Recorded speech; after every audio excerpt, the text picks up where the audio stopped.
Jockey's ordered to take another turn.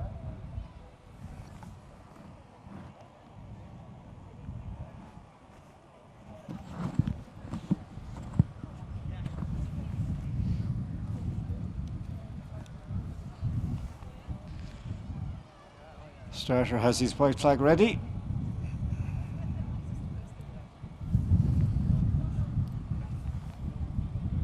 In they come.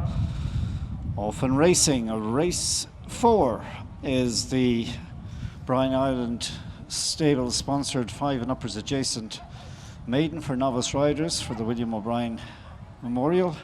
And as they go to the first of 13 fences, wrong or right is up there. Another one prominent is Ivy Hollow as they come to the wings of fence number 1.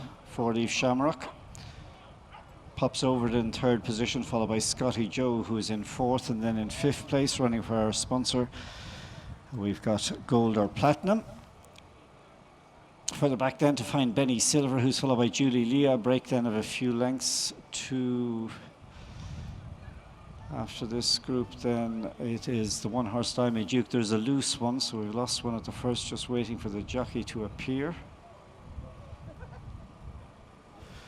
Could be Oh Big Sunshine. I'll try and see if we can pick up the jockey who's been attended to. So anyway, they come into the home straight to fences 2 and 3. And as they do so, I think it is Oh Big Sunshine who came out at fence number 1, and just be careful with that loose horse who's on the inside of the field. So down to number 3, wrong or right in the green jacket from the green and red colours of Ivy Hollow. They're being followed over in 3rd by 4-leaf Shamrock, and then Scotty Joe followed in turn by Gold or Platinum. So as the field come up the hill, wrong or right, Ivy Hollow 1 and 2, 3 lengths then to find 4-leaf Shamrock in company there with Scotty Joe. Back in 5th, about 7 lengths off the leader, Gold or Platinum, who in turn is ahead of Benny Silver. A break then to Julie Leah, who in turn is followed by Diamond Duke. At the back of the field, we got Casey Rose, and Lynn Daly's in last place at the moment aboard Fiddle in the Middle. So they take that next fence. Loose horse has decided it doesn't want to follow him anymore. And just looking down the track to tell the jockeys that the second fence in the back straight will be omitted. The second fence in the back straight will be omitted. The medic's just attending there still to the jockey, Danny Fitzgerald. So as they come to this next one, wrong or right is in front. 4-leaf Shamrock now in the Mangan Silks has gone into a share of 2nd with Ivy Hollow. 4th for the Murphy team, we've got Scotty Joe, who in turn is followed by Benny Silver and Gold or Platinum. Further back in the field, Julie Leah in the famous Healy Silks, and that one is just accompanying Diamond Duke. That won the mount of Abby Toomey, local jockey, and then there's a break of a few lengths to both Casey Rose and the back marker, which is Fiddle in the Middle. So as they bypass this fence on the inside, we see wrong or right, who's heading towards halfway with a length advantage over 4-leaf Shamrock. 3 lengths down in 3rd place is Ivy Hollow, who's just ahead of Scotty Joe. In turn, this one is followed by Gold or Platinum and Benny Silver. Another one in famous East Cork colours, those of the Donahues. Further back in the field then, in 7th position, we've got Diamond Duke, who is just edging ahead of Julie Leah. Casey Rose is last, and whipping them in as they come past halfway is Fiddle in the Middle. On they come now. They're going to have 6 fences left to jump, assuming that second fence in the back straight is omitted. So over this next one, wrong or right, who's been up there from the start of the contest, forcing the gallop, still has the call. Wrong or right, and Marco Flynn is in front. In 2nd place, chasing 4-leaf Shamrock. In turn, this one is then being followed by Scotty Joe, Ivy Hollow, Gold or Platinum and Benny Silver. Julie Leah, patiently ridden, is getting a bit closer now for Evan Daly. And last of that main group is Diamond Duke, and there's a break of 5 lengths to Fiddle in the Middle and Casey Rose. So 4 fences to jump and just about a mile or so to cover, as we see Danny Fitz has got to his feet there at that fence, so he looks okay. But still 4 to jump in this adjacent maiden for the novice riders. Wrong or right? The lead has been increased to 3 or 4 from 4-Leaf Shamrock in second. In third place, Will Verling is trying to get closer on Scotty Joe, and then Benny Silver's up there in fourth place in the hands of lady rider Hannah Phillips. After this one, still in the picture, we have got both Ivy Hollow and Gold or Platinum, who is travelling very nicely also for Jack Collins. And this group of 6 have 4 lengths over Julie Leah, and then you've got Diamond Duke and the 2 who are tailed off are Casey Rose and Fiddle in the middle. So this is the third last, still a long way to go as they get over the third last fence, and Wrong or Right sails over it and comes through the gapway 3 in front from 4-Leaf Shamrock, Benny Silver, Gold or Platinum still going very, very nicely. Scotty Joe's just been shuffled along, as is Ivy Hollow, and in behind them, latching onto the group now, is Julie Lear, who might have a say in the finish, the Healy runner. And around the bail we lost one there, that was Ivy Hollow, who appeared to run out of room and ran into the bail. Horse looks okay, jockey on his feet as well. So after that drama, Wrong or Right with 2 to jump leads. Chased in second by the grey horse Benny Silver, but Gold or Platinum looms on the scene, as does Julie Leah, the Healy runner, who's coming into it. Back to fourth is 4-Leaf Shamrock. Scotty Joe won't be winning today, and then Diamond Duke. They turn in with 2 fences left to go. Wrong or Right is in front but has trouble, because here comes Gold or Platinum and Julie Leah to challenge. Here's the second last fence. Wrong or Right now joined by Gold or Platinum, who came over that fence okay but landed skew whiff and lost his momentum, and this brings Julie Leah into it. Staying on again is Scotty Joe. Here's the final fence. Wrong or Right trying to force it from the get-go is up there in front. Scotty Joe's coming home with a head of steam as they go to the line. Wrong or Right and Scotty Joe, Wrong or Right. Did Scotty Joe pull it out of the fire? Hard to say from this angle. He looked beaten at the third last, but he flew home, and at the very least Scotty Joe forced a photo with Wrong or Right. Julie Leah was in third. Unlucky after the blunder at the second last was Gold or Platinum, and then fifth home we had Diamond Duke. So hard to call it from the angle. The 2 involved in the photo finish was 16 Scotty Joe for Will Verling and 15 Wrong or Right for Mark O'Flynn.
And the result of our fourth race, first number 16, second number 15, third was 13, and number 12 was fourth. 16, 15, 13, and number 12 was fourth.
And your distance as well, ahead, 3 lengths and 4 lengths. That's ahead, 3 lengths and 4 lengths.